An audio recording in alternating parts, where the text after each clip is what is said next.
We sit down with an Olympian. We talk to Ryan Cochran-Siegel about his upcoming races and his love for skiing. Then we head back to the courts where we speak with the Battle Mountain basketball team before their big Front Range tournament at Niwot. All this and more right here on the Scoreboard.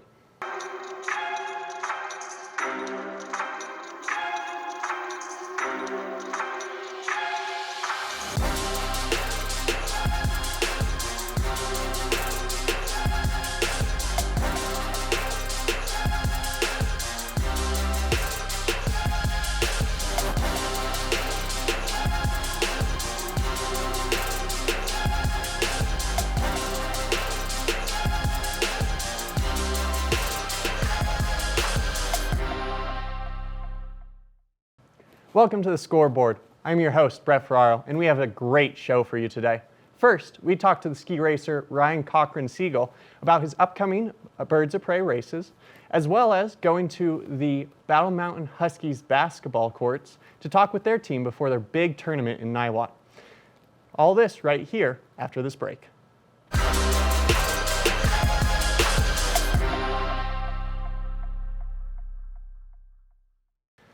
Recently, our very own Maddie Evans got to sit down with Ryan Cochran-Siegel, a world-class ski racer. They talk all things ski racing, as well as what it's like to be a world-class athlete. Let's hear what they have to say. Welcome back to the show. We're sitting here at the beautiful Gravity House, and we're going to talk about some very special things here. Alps and Meters, which is a clothing line that you're going to want to get your hands on, and we have one of their fabulous ambassadors with us, Ryan Cochran-Siegel. Thank you so much for joining us. Yeah, thanks for having me. So you're here for Birds of Prey, which is really exciting because this is one of the few stops on the North American tour. Yeah, I mean, I think as Americans, we always love being here. It's kind of our home race, and we have some good history, so it'll be an exciting weekend. And now you're an ambassador for this incredible company behind us, and you can see the apparel is so nice. And so what is Alps and Meters, and what makes it stand out against some of the other luxury brands? Yeah, so I think Alps and Meters is based in traditional alpine wear. You want to wear it on the hill and off the hill, having that functionality. And it's really just about storytelling, both the pieces that are made and I think the people that are a part of the brand. And it's been a really fun ride to be a part of. And so what made you decide to partner with them, and what do you love specifically about them as a brand? I think as a ski racer, we're kind of just so zoned in on like being in training venues, being in race courses, and I think Alps and Meters they've allowed me to really express myself outside of that. I think it's a lot of timeless pieces and really into that like cozy après style and wear that you get to wear off the hill. I also enjoy skiing on it on the hill too when I'm out free skiing and whatnot. But it's for those that like to have fun and like to look good while doing it. Which I think is definitely what this brand captures as a whole. And so if people are looking to find the brand inside Gravity House, what line can they find? Yeah, so they have the High West line, which is really just for kind of ski culture in the Rockies. It's about the cultures of Park City or Jackson or places like Vail, where skiing is so rooted in the culture in these towns, and being kind of true to that look and then also having a unique perspective as well. And so why would you recommend that people in Vail come in and get their hands on this amazing apparel? I think it's the versatility. I mean, I think you look good when you're wearing it. It's super cozy, like this sweater is very nice. But then it's also when you can bring it out on the hill and it's that dual function of looking good while skiing, getting some cool, cute photos out there, and then coming in and having a beer with your friends. Which I was looking through some of the apparel, and having down, especially as we've been seeing those cooler temperatures, it makes all of the difference out there on the mountain. So let's shift gears a little bit. We're here in Gravity House. There's some great amenities. We were kind of going through some of them earlier. The yoga here is amazing. And is that something that you practice pretty regularly with your sport? I don't practice it enough. Honestly, it was a goal of mine to do it more regularly. But I love yoga. I think I'm not a very flexible person, so I'm incredibly challenged when I do it, but I always feel amazing when I walk out. And I think it's so good for your body to get moving, to be pushed in certain ways, and it's a healthy aspect of a good lifestyle. And then here in the Gravity House, so many amenities. Not only do they have the yoga, but they have the state-of-the-art dry land where you can get down there and you can really train for maybe some big upcoming races. Yeah, I think it's a really cool dynamic. I think it gives you, everything you need as both an athlete and I think just a general, active person. And then you can top it off with the amazing restaurant that they have here, which is Slope Room, which is just right upstairs. It has delicious food, and their big thing is being more sustainable and friendlier to our environment. Yeah, and it sounds like it's, direct farm to, the table you're sitting at. And I think being able to have that connection and understanding where your food is coming from is, I think, so critical, especially, as we progress as a society going forward. We need to be very conscious of, the habits we're taking part in and what we're doing as people, because it has a huge impact in the future. It does have a huge impact. Now let's talk a little bit about the snow conditions right now, because you ran some gates earlier, you did some training, now the big competition is right around the corner. Anything that you're nervous for as you're gearing up to ski for the Xfinity Birds of Cup? It's funny, in the start today, sometimes I get nervous, sometimes I don't. I don't know if it was what I ate. I was definitely feeling something in my stomach. But that being said, I think I'm just looking forward to a fun weekend. They usually do an incredible job preparing the slope, and it's a really cool track to ski. Whether you've been to Birds of Prey or not, or Beaver Creek, it's definitely a track to kind of witness and see how we ski down it. So looking forward to having a lot of fun. I think, hopefully praying for good weather. Right. But yeah, it'll be a cool experience. And now let's talk a little bit about your long-term career. So what is the biggest challenge that you faced thus far in your career? That's a good question. I think as an athlete, injury is always kind of, present, and I think we've all come back from different injuries. So, I've had a pretty bad knee injury. I had a neck injury 2 seasons ago too. So it's kind of, battling that willingness to push your body beyond, your comfort zone. And the times when I've been skiing the fastest is, when I'm in that zone. So in order to have success, you really do have to put yourself out there, but that always comes with risks and consequences as well. So it's always those give or take moments absolutely. Where you're like, this could be really bad if something goes wrong, but I'm so confident in where I am that's when you are striving. And now, what are some of the biggest successes that you've seen throughout your career?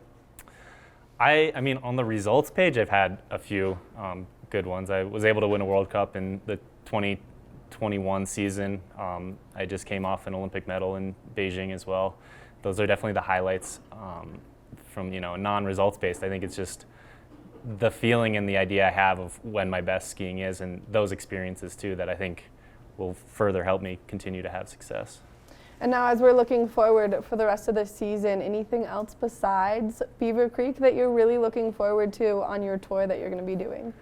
I would say I enjoy skiing every venue we go to. There are definitely ones that are kind of in, a little bit more important to me, or I guess highlighted, Bormio. We have races in Italy right after Christmas, and it's a fun hill. I've definitely had some good success there. And then moving into January, the World Cup Classics with Kitzbühel and Wengen. And then last, we have World Championships in Courchevel. So there's a lot of races, and every week's important, but some stick out more than others. Which is so incredible. And then, of course, you have some big inspirations and some big sponsors that have gotten you to the point that you're at now. So is there anyone that you want to say thank you to? Yeah, I mean, first off, probably Alpe-Cimbra. They've given me a lot of support these last 3 seasons. My main equipment sponsor, Head Skis and Boots, they provide the service and the equipment that I need to send it down the hill fast.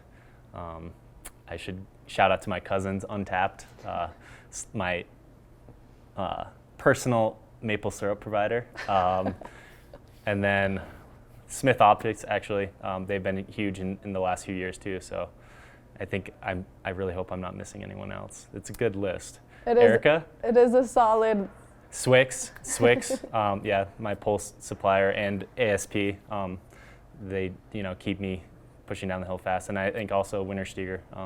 The last 2 seasons we've been partnered, and the support that all of these brands gives, I think, it helps me kind of go out the start and feel supported and allow myself to go out there and ski fast. Now, my favorite question to ask any and every athlete that we have the chance to talk to is if you could give yourself, as a younger version, one piece of advice, what would it have been? I think focus on the aspects that you're best at and rely as little as possible on what other skiers are doing. You know, I think to develop the best skier that you can be, it's really keying on those little things that you do well and really like just building upon that. I think it's also really hard in competitive sports. You're always trying to compare yourself to others, and really when it's all said and done, it's so much more important about the work you're doing to yourself and what that's building. Which I think is so important, and I think it's so important that all the young athletes of the world, and especially those that are maybe getting into ski racing, hear that, because it is such a highly competitive sport, and you are standing on some of the biggest stages in the world. You've got eyes on you from every angle, and so to just sit back and enjoy your sport and remember that it's you on that snow and get out there and just try your hardest is really important. Absolutely, and have fun. And have so much fun, especially when the snow is good, but not ruining the race conditions. Yeah, absolutely. Ryan, thank you so much for taking the time to chat with us, giving us all this great information, and sharing one of your newest partnership deals with us. Thank you, absolutely. Thanks for having me. Make sure that you come in to Gravity House and you check out the incredible collection of clothing in here, because you're going to want to get your hands on it. I know I've been eyeballing that jacket since we sat down. We're going to take a short break, and when we come back, we've got more of the show, so stay tuned.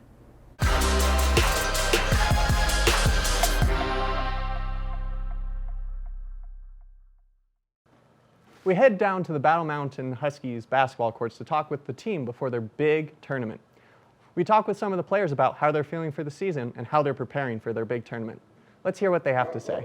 We are here on the scoreboard with Whit of the Battle Mountain varsity basketball team. Could you tell us a little bit about yourself, Whit? My name is Whit Hyde. I'm a senior here at Battle Mountain. I love the valley, love to ski, obviously love to play basketball, and yeah.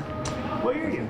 I'm a senior, yep. And how long have you been playing varsity basketball? Varsity, I've played for like 2.5 years, about. 2.5 years? And how long have you been playing basketball in general? Since I was a kid, so probably since I was 4. Just picked up a basketball, shot outside at my cul-de-sac, yeah. Awesome. And so how many practices into the season are you guys today? We're about like 2-3 weeks in, yeah, and we got our first game tomorrow, so. Awesome. Pretty Tell us a ready. bit about that game. Yeah, we're going down to Denver to Niwot to play in a tournament against Denver North. We're pretty excited, getting ready, so yeah. So is Denver North the first game? Yeah, that's our first official game. We've had 2 scrimmages against Vail Christian and Lake County up in Leadville, and those ended well. We both got 2 W's, and so yeah. Awesome, it's a good start. Yeah. So after you guys are done playing Denver North, it's a tournament, right? So how many games are you guys playing? We played 3 games in that tournament. We played Denver North, then Niwot, and then those 2 games decide who we play after that. Gotcha, so classic kind of round robin style? Yep, definitely. Awesome, is that tournament then factored into the standings going into the season? I mean, yeah, definitely. That affects our record. So it's our first 3 games, so it's definitely good to get off to a good start for our league and 5A, yeah. So busy first weekend there, and then do you guys have a little bit of a lull before the Christmas break, or do you have another game or 2 before that? Not really. I believe we have another tournament right after that, which is, I think, I'm not sure where it's at, but I think we have a tournament right after again, another 3-day. Gotcha. Yeah. And then over the Christmas break, do you guys still practice a little bit? I think we'll have practice. Done for a couple of weeks. I think we'll have practice maybe the first week, or whichever week doesn't have Christmas on. But I think we'll have probably a little break, and then we'll get into start league games and stuff like that. Gotcha. Yeah. Do you guys think there's going to be any particular challenge unique to this season moving forward? Yeah, just coming together as a team. We got a new coach, new young guys, a lot of freshmen, but I think we're stoked and ready to get this going, get our chemistry up, start playing some ball. Awesome. What can you tell us about the new coach? I like him. He's from Arizona. He seems like he's got a good attitude about the game, and I think he likes us, likes the way we play, the way we hustle. Definitely running a lot, so yeah. it's pretty good. Awesome. Do you think he's had a chance to get acclimated yet? Yeah, a little bit. Yeah, he's already had a few calls against him, but yeah, definitely. Fantastic. Well, Whit, thank you so much for your time. Let's Thank you. Practice. Thank you for having me. We're here on the scoreboard with Keller of the Battle Mountain Varsity Huskies basketball team. How are you doing today, Keller? I'm good. How are you? I'm doing well. Could you tell us something about yourself? Yeah, I'm Keller Woodworth. I'm a senior at Battle Mountain. Varsity player for 2 years. Yeah, born and raised in the Valley. Big skier, big basketball player. So, yeah, that's a little bit about me. So 2 years with the varsity team. How long have you been playing basketball before that? About 7 years, actually. Yeah, 7 years. What got you started in basketball? My friends, really, they all encouraged me to come out and play, and so I just joined the Weckmer team and started playing. Awesome. Yeah. Did your family play basketball much? No. No one in my family really played basketball. My mom was a volleyball player, and my dad was a soccer player. So I'm kind of the first in my family to do that. What about you? Do you play any soccer? No. I watch soccer. I'm watching the World Cup, and it's pretty cool.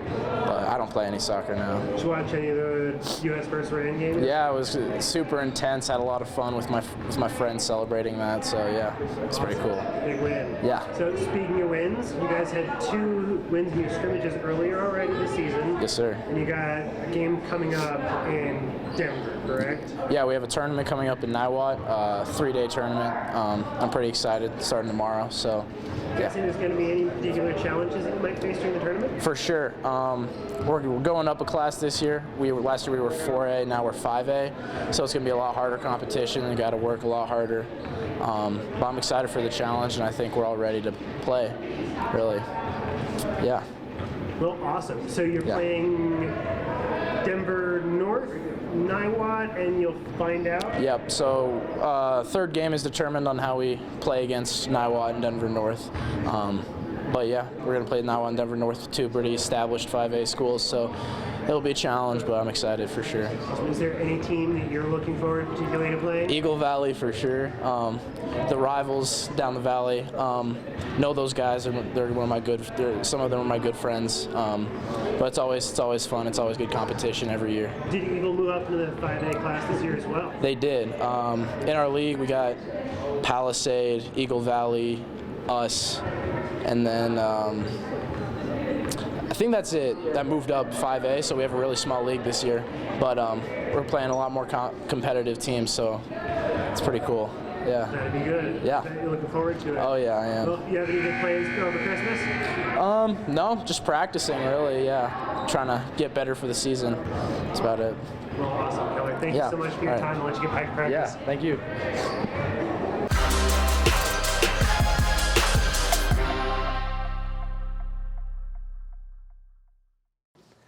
Welcome back. When we left off, we were talking with some of the players of the Battle Mountain Huskies basketball team. Now, we meet up with Monica, a longtime manager of theirs, about what she feels about the season, as well as how it has changed over her tenure. Let's hear what she has to say.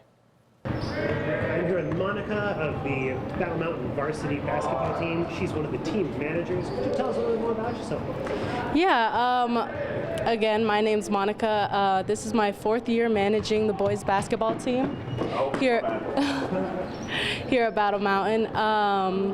Again, I'm a senior, and yeah. So 4th year managing the team. Mm-hmm. So what are the big changes between last year and this year? Definitely one of the big ones is getting the new coach, Coach Lundstorm. It has totally changed the way that we run our basketball team. Team morale is up a ton in comparison to last year. The new rules just brings us together, and we have a lot of different things that our last coach didn't do and that I really enjoy. Tell us a little bit about those rule changes. Are you talking about rules within the team itself, or rules with the team moving from a 4A program to a 5A program? 4A to 5A was definitely a big change that shifted the way we come together as a team, plays and things like that especially. Last year, a lot of our plays were the same, but now we have plays named after managers, a bunch of different plays. But as a team, we have new guidelines kind of that, help bring our teams all together, such that we always have each other coming to games. We do study groups. We kind of just are like a family, more so this year, I'd say. Do you find that all that time spent together off the court really helps the team communicate better on the court? Oh, definitely. We have plenty of group chats where we're all kind of buddies with each other, and the communication is up. And outside of groups, we kind of just hang out. Fantastic. Well, I'm sure you've got some things you need to take care of coming up soon. Before I let you go, though, can you tell us a little bit more about your responsibilities as a manager with the team? Oh, definitely. I'd say my role as a manager ranges. It ranges quite a bit, but I'm kind of like the backbone to the team, I'd say, for myself. I keep track of all the paperwork and behind the scenes that are required for all the players to get to the games, be a part of the team, keep eligibility. Again, along with Saul, I do the score. We keep the boys hydrated on their bench and kind of just keep things running for everyone. Well, that's awesome. I bet they really rely on you quite a bit. Well, I'll let you get back to it. Monica, thank you so much for your time. Thanks. That's all the time that we have for this episode. If you have any story ideas, please email us at scoreboard@tv8vail.com. And if you've missed any of our previous content, go to thescoreboardnation.com to see all of our latest episodes. I've been your host, Brett Ferraro, and this has been The Scoreboard.